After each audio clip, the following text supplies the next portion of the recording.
Olá, sejam muito bem-vindos ao meu canal Papo de Bolsa. Eu sou o Beglar, analista de investimentos NPI, e hoje, depois de quase uma semana sem poder trocar essa conversa com vocês, porque resolvi tirar os 4 Cs, acho que eu ainda tô meio inchada de um lado, mas eu não ligo pra isso, eu sei que vocês não ligam pra isso também. Hoje eu vou trazer um conteúdo que de fato é o que importa e que vocês estão aqui justamente pra isso. Então já deixem o like de vocês, se inscreva aqui no canal e clique no sininho, porque tem conteúdo novo toda semana. E como eu vou falar dos 10 ETFs que os brasileiros mais investem lá fora, trazendo algumas características para que alguns desses ETFs podem servir na sua carteira, e inclusive trazendo os que eu utilizo dentro da minha estratégia.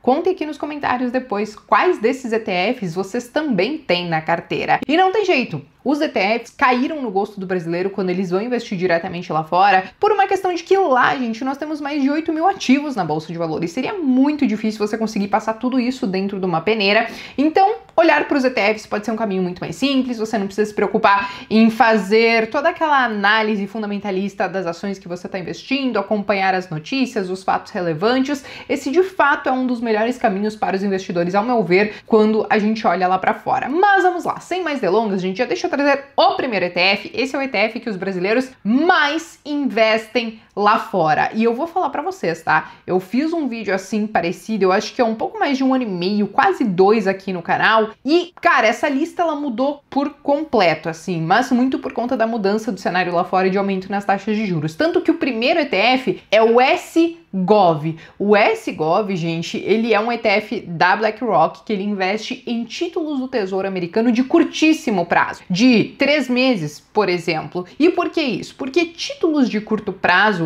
eles não sofrem com a marcação a mercado, ou seja, não tem aquela volatilidade nesses títulos. Basicamente, isso que vocês estão vendo aqui na tela representa muito bem, né? O SGOV, ele hoje está na casa de $100, mas ele sempre está na casa de $100, como vocês podem ver num histórico um pouco maior. Ele não foi feito para valorizar essa cota, ele foi feito para trazer menos volatilidade para o portfólio e também distribuir dividendos. Hoje o dividend yield dele está na casa de 5,2%, isso porque ele está investindo em títulos americanos, que são títulos de renda fixa que não sofrem, por exemplo, com essa questão de marcação a mercado. Então, o SGOV, ele é um ETF conservador que paga, sim, bons dividendos para os padrões americanos. E quando a gente pensa assim, 5% é pouco, gente, não esqueçam, tá? É claro que a gente não sabe se vai continuar assim daqui para frente, mas desde 94 que a gente teve o Plano Real, o dólar, ele se valorizou em média de 5 a 6% ao ano.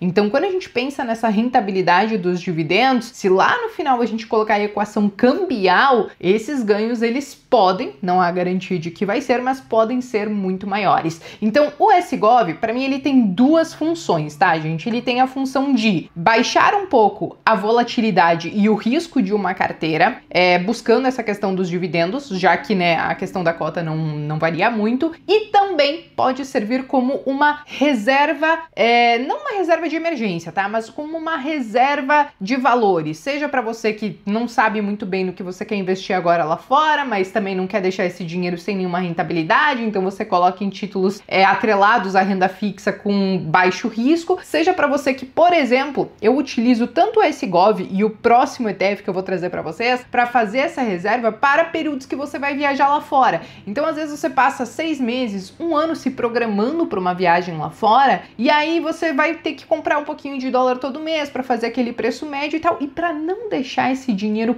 parado lá fora sem render nada, você pode colocar, por exemplo, nesses ETFs, que pelo menos todo mês vai ter um pingadinho desses dividendos, você vai tendo ali uma rentabilidade ao mesmo tempo que você faz um preço médio no dólar. Chega na hora da viagem, você vende, liquida esses ETFs, passa para sua conta corrente, né, em dólar lá fora e gasta normalmente a hora que você for viajar. Eu utilizo muito essa estratégia, eu fiz um vídeo inclusive sobre isso aqui no canal. Mas vamos lá, gente, o segundo ETF é o TFLO. E o TFLO, ele basicamente é a mesma coisa do SGOV. Podem dar uma olhadinha na tela, o gráfico é praticamente a mesma coisa, o que muda é o valor da cota, que o do TFLO, por exemplo, é de $50. E aqui o dividend yield tá um pouquinho maior, de 5,4%, mas é uma diferença mínima, tá? O ponto aqui entre escolher entre TFLO e SGOV, gente, bem sinceramente, pra gente que pode comprar frações de ativos lá fora, se eu não tenho $100, eu posso comprar 0, 0,6 de SGOV, por exemplo, muda pouca coisa. Você pode simplesmente escolher talvez o que tem o menor custo ou o que tem um volume maior de negociação, mas ao meu ver, tanto SGOV como TFLO são excelentes ETFs para quem quer fazer essa reserva cambial lá fora. Eu utilizo muito estes dois, tá? O terceiro ETF, gente, ele já muda um pouquinho, tá? E eu acho que ele também pode ser uma boa pedida para alguns perfis de investidores, que é o AOK. O AOK, gente, ele na verdade é um ETF que ele tem uma estratégia relativamente conservadora. Por quê? Bom, aqui vocês estão vendo que ele custa aí hoje na casa de $38. Não é um exímio distribuidor de dividendos, hoje tá quase pagando 3%. O negócio dele ainda fica aí um pouco pela valorização da cota. Esse ano aí ele já subiu 5,3%. E por que talvez ele não acompanhou tanto o mercado como um S&P 500? Porque ele é diversificado. Dê uma olhada nessa carteira aqui, ó. Essa carteira aqui mostra que ele investe pelo menos aí quase 34% em títulos do governo, você tem 20% que estão em bonds de outras empresas, então assim, ó, você tem quase 60%, 70% desse ETF investindo em bonds, né? Então você tem que ele tem sim um pouco de renda variável dentro da carteira dele, mas na maior parte dessa composição você vai acabar encontrando bonds, que são títulos então de renda fixa lá nos Estados Unidos. Importante ressaltar, ele é um ETF que investe em outros ETFs, então como vocês podem ver aqui, o top 10 holdings deles, né, as top 10 empresas que compõem esse ETF, nós temos diversos ETFs aqui, ETFs de bonds, ETFs de S&P 500, ETFs, por exemplo, que investem em mercados mais maduros ou até mesmo em países emergentes. Então, através desse ETF, por exemplo, como a gente tem um ETF que investe em países emergentes, você inclusive tem uma exposição indireta aqui no Brasil. Então, esse é um ETF para aquele perfil mais conservador, que quer ter, por exemplo, 60%, 70% em renda fixa e o restante em renda variável em dólar. E aí, é claro, você tem que aliar aí as suas expectativas com essa diversificação, né? Você tem mais renda fixa do que renda variável,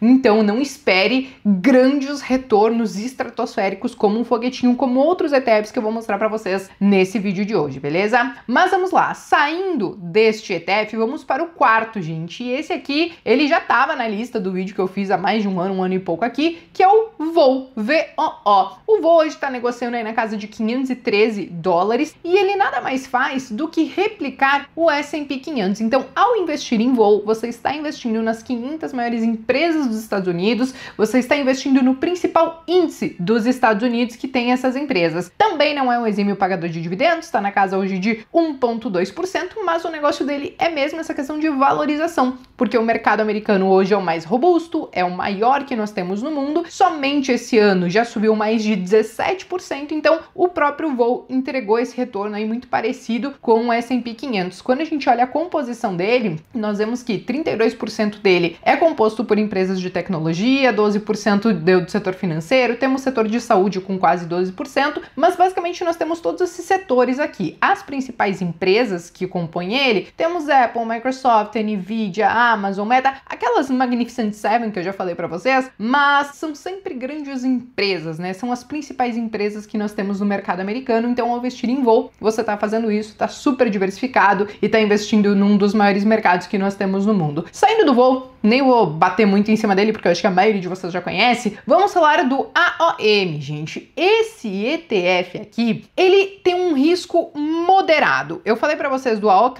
que ele é um perfil mais conservador, porque ele tem mais renda fixa do que renda variável. O que nós temos no AOM, ainda assim, é uma parcela de renda fixa, nós temos aqui quase 60% de renda fixa nele, mas nós temos uma parcela um pouco maior de renda variável. Então aqui a gente está tomando um pouquinho mais de risco, sendo que dessa parte de renda variável, a parte de tecnologia e a parte financeira é o que detém maior peso, né? Então quando a gente olha as top 10 holdings dele, mais uma vez estamos falando de um ETF de ETF, então ele investe em ETFs de bonds, em ETFs de S&P 500, em ETFs de mercados desenvolvidos, de mercados emergentes. Ele investe no S&P 500, mas considerando aquelas maiores empresas, aquelas que já são de um porte menor, né, as small cap. Então ele tem essa diversificação, tomando um pouquinho mais de risco, mas ainda assim eu acho que ele cumpre muito uma função parecida do AOK, que é investindo em um ETF, você já está praticamente com uma estratégia inteira montada ali, porque você mistura renda fixa com renda variável, e aí você em tese não precisaria ficar fazendo inclusive o stock picking, né, que é escolher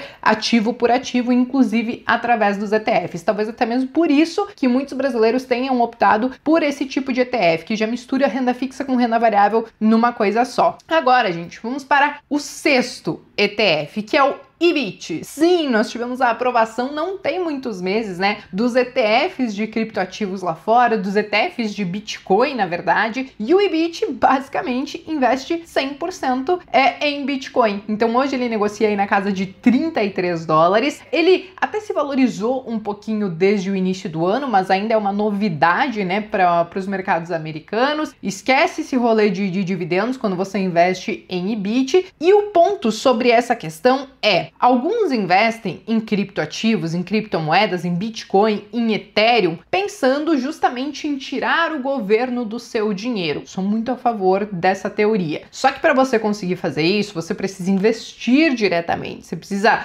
comprar esse Bitcoin ou esse Ethereum, a cripto que você quer, você compra diretamente, passa para sua cold wallet, né? Passa para uma carteira que não seja deixar na corretora. Existe esse perfil. E existe um outro perfil que é aquele que, bem sinceramente, não entendo muito desse negócio de Bitcoin, mas eu acho interessante o ativo talvez como investimento e eu quero surfar talvez na valorização. Eu acho que essa, inclusive, é uma boa parcela do mercado. Aí a galera simplesmente olha para esses ETFs, não vai ter o Bitcoin diretamente, mas vai capturar então a volatilidade, as oscilações do Bitcoin. E olha, volatilidade é justamente o que esse mercado mais entende, né? Que é o de criptomoedas, que é o de Bitcoin. Então essa é uma maneira de se expor indiretamente, mas é aquela coisa, né? Se você não investe diretamente, as criptos não são suas, mas você pode capturar esse movimento através desses ETFs que foram aprovados não tem muito tempo, tá? O sétimo ETF, gente, e esse aqui, acho que é um ano e pouco atrás, quando eu fiz esse vídeo, ele tava no topo da lista, tá? Mas o sétimo ETF que os brasileiros mais investem é o QQQ. QQQ é muito conhecido por mim, por vocês, já falei várias vezes dele aqui no canal, e ele basicamente é um ETF que hoje negocia na casa de 470 dólares, não tem o foco em dividendos, que hoje está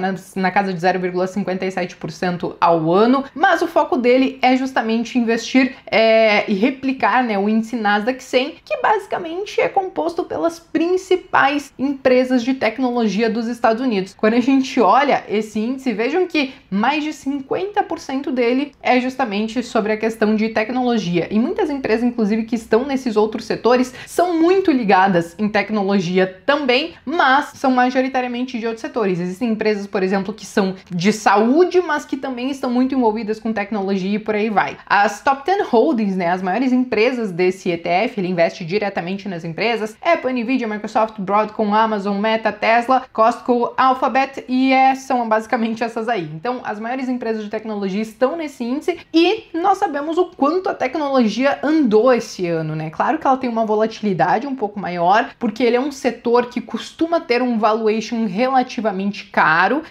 então qualquer mexidinha em taxa de juros, qualquer mexidinha no cenário macro, o setor de tecnologia ele balança mais do que, por exemplo, um S&P 500, que é muito mais diversificado, mas esse ano ele já subiu aí mais de 15% e nesses últimos anos aí trouxe excelentes retornos para os investidores. Vamos lá, vamos para o nosso oitavo, gente, que é o IVV. O IVV, ele basicamente também vai investir no S&P 500, hoje está na casa de 562 dólares. Ele é muito parecido com o VOO que eu já expliquei para vocês, tá? Não tem foco em dividendos, vai ter a diversificação muito parecida com o VOO, como vocês estão vendo aqui. As 10 empresas com maior peso também vão ser muito parecidas com o VOO. Escolher entre um e outro vai ser muito pela questão de custos, né? Que taxa de administração entre eles mudam, e até mesmo a questão de volume, mas ambos são muito bons para quem quer se expor diretamente no S&P 500 lá fora, tá? E o nono ETF, gente, é o TLT. O que vocês têm me perguntado desse TLT não tá no gibi. O TLT, ele é um ETF também de renda fixa, gente, mas ele investe em títulos do governo americano de longo prazo, aqueles títulos de 20 anos ou até mais do que isso. E esse TLT, ou esses títulos do governo americano que são de longo prazo, eles sofrem muito mais com a marcação a mercado, porque existe uma lógica por trás de tudo isso, né? Quanto mais tempo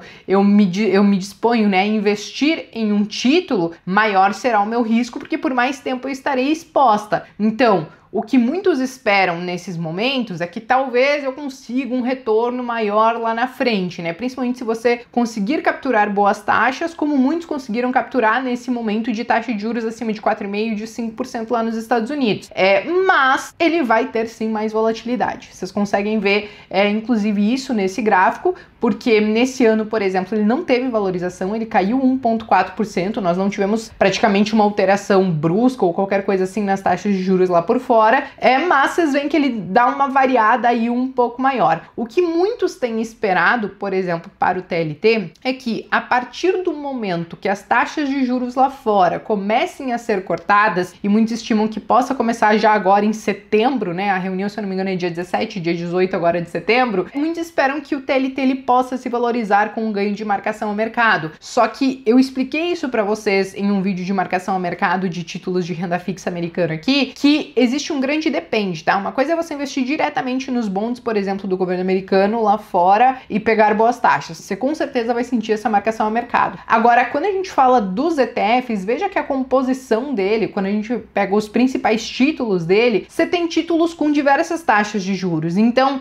hoje ele tem títulos pagando 1,8%, 2%, 4%, 3%, 13,5%, 4,75%. Então, ele até pode sentir a marcação ao mercado, mas vai ser numa magnitude muito menor, porque ele é muito mais diversificado, porque ele tem títulos que vão sofrer positivamente, mas ao mesmo tempo você tem títulos que estão sofrendo negativamente, porque ele investiu em títulos com taxas baixas, por exemplo, de 1,5%, e a taxa de juros foi para 5%. Então tem que ter um certo cuidado, porque muitos vão quase que como certo trazer um ganho em relação ao TLT. Pode sim ter um certo ganho, mas tem que entender, ele tá tendo algumas perdas também, inclusive por conta da marcação ao mercado. Então talvez vocês não sintam de uma forma tão intensa essa questão, tá? Mas vamos lá, gente. O último e não menos importante ETF que a maioria dos brasileiros acaba investindo quando olham lá para fora é o VT. Esse é um ETF muito, muito, muito famoso da Vanguard, gente, porque basicamente o que ele faz? Ele investe no mundo inteiro. Então, poxa, você não quer só investir nos Estados Unidos, você quer se expor também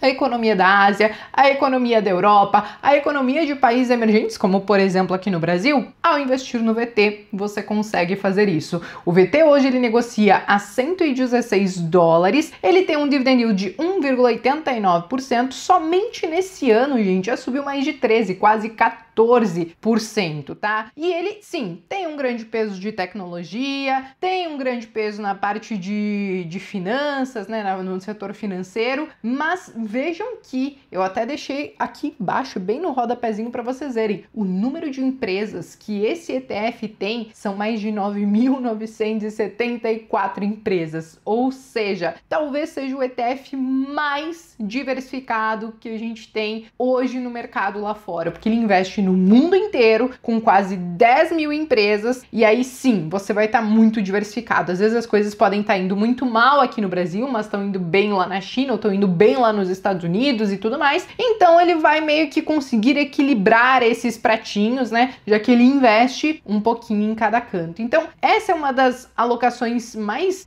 macros diversificadas que a gente tem, e talvez seja por isso que muitos investidores optem por ele, por ser tão diversificado e talvez conseguir mitigar um pouco esse risco do mercado de renda variável, beleza? Mas bom, pessoal, já estamos gravando há quase 20 minutos, talvez um pouco mais do que isso, e não tinha como, queria de fato trazer todos esses 10 ETFs, mas eu quero saber de vocês, desses ETFs, quais vocês têm na carteira? Me contem aqui embaixo nos comentários que eu quero saber. Eu me despeço por aqui então, para não me alongar mais, que eu já me alonguei, e vejo vocês então no próximo vídeo.